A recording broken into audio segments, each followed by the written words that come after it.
કપડવંજ અને કઠલાલ તાલુકા માટે ફાગવેલને નવો તાલુકો જાહેર કરાયો। હાલના વડાપ્રધાન નરેન્દ્ર મોદી જ્યારે ગુજરાત રાજ્યના મુખ્યમંત્રી હતા ત્યારે ફાગવેલ ગામમાં તેમને જાહેર સભા સંબોધતા ફાગવેલને અલગ અલગ તાલુકો જાહેર કરવાની કરી હતી વાત। ફાગવેલ તાલુકાનું વડું મથક રાખવામાં આવ્યું કાપડીની વાવ। ફાગવેલ તાલુકા 37 ગ્રામ પંચાયતોનો તાલુકો, જેમાં કપડવંજની 28 અને કઠલાલની 9 ગ્રામ પંચાયતનો સમાવેશ। કપડવંજ તાલુકાના પૂર્વગાળાના ગામોનો ફાગવેલ તાલુકામાં સમાવેશ કરતા પૂર્વગાળાનો વિકાસ થશે।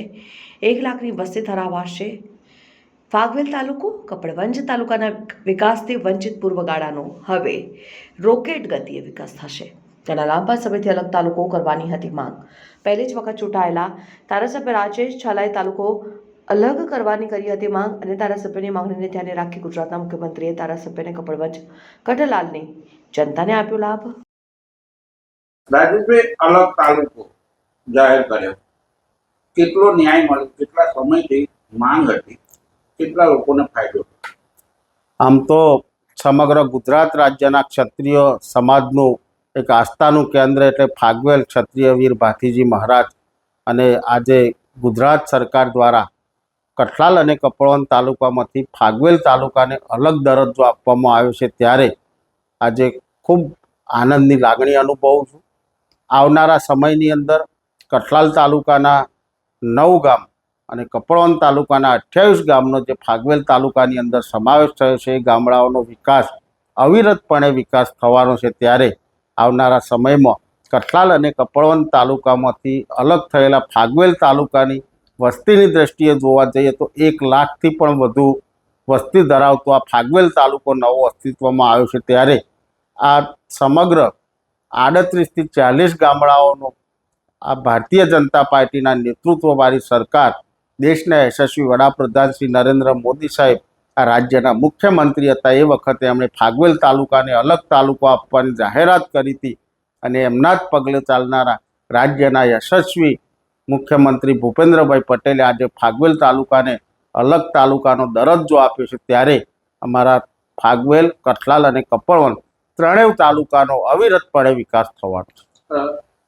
એ જણાવો સાહેબ કે ફાગવેલ તાલુકો અને એનું એપિસેન્ટર કાપડીની વાવ આપવામાં આવ્યું, એનું શું કારણ?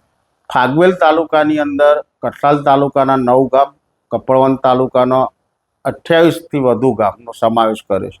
ત્યારે ફાગવેલ તાલુકોનું વડા મથકનું નામ ફાગવેલ રાખ્યું છે, અને એનું વડું મથક કાપડીની વાવ રાખવા પાછળનું કારણ એટલું જ છે કે કપડવંજ તાલુકાના ગામડાઓ અને કઠલાલ તાલુકાના ગામડાઓનો જે ફાગવેલ તાલુકામાં સમાવેશ થયો, એ તમામ ગામડાના લોકોને જો સેન્ટર જોવા જઈએ તો કાપડીની વાવ વડું મથક રાખીએ તો એ લોકોને સેન્ટર પડે, એટલા માટે કાપડીની વાવ રાખવામાં આવે। અરુણ કુમાર નાનુભાઈ, હાલ તો આજે ફાગવેલને એક તાલુકો જાહેર કરવામાં આવ્યો છે, બાબતે આપ શું કહેશો? ફાગવેલને તાલુકો જાહેર કરવામાં આવ્યો છે એ વાત જાણીને મને બહુ આનંદ અનુભવીએ છીએ।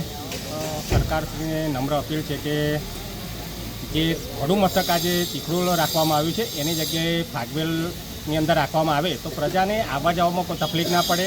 હાઈવે ટચ ગામ છે, યાત્રા સ્થળ છે, એટલે ફાગવેલની અંદર બધી સુવિધા પ્રજાને ઉપલબ્ધ થઈ શકે એવું જગ્યા છે। એટલે ફાગવેલની અંદર જો તાલુકો બને તો આવવા જવામાં અડધી રાતે કંઈ પણ કામ હોય તે પ્રજાના થઈ શકે એવી જગ્યા છે।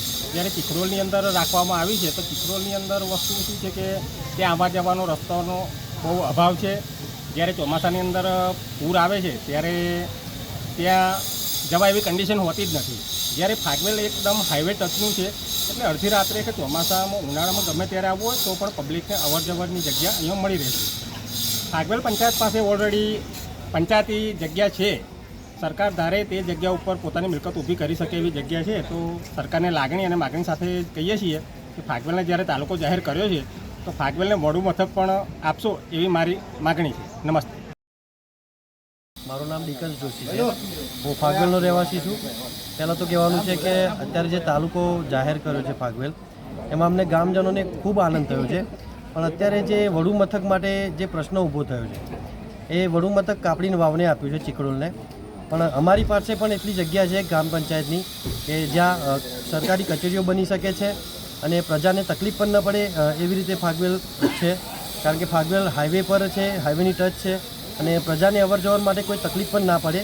તો સરકારશ્રીને એટલું જ કહેવાનું થાય છે કે તમે જો ફાગવેલને તાલુકો આપતા હોય તો વડુ મથક પણ ફાગવેલ રાખો, કારણ કે અહીંયા પણ સુવિધા ઘણી છે, જેમ કે ગ્રામ પંચાયતની જમીન છે, યાત્રાધામ પણ છે, તમે જોઈ શકો છો.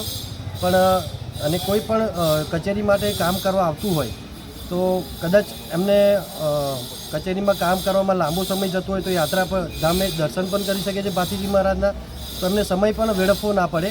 તો સરકારને એટલી જ નમ્ર વિનંતી છે કે ફાગવેલને વડુ મથક આપો તો ફાગવેલના યાત્રાધામનો પણ વિકાસ થાય અને આજુબાજુના દુકાનો છે, દુકાનદારોનો પણ વિકાસ થાય. તો બસ આટલું જ કહેવાનું છે કે ફાગવેલને વડુ મથક પણ આપો.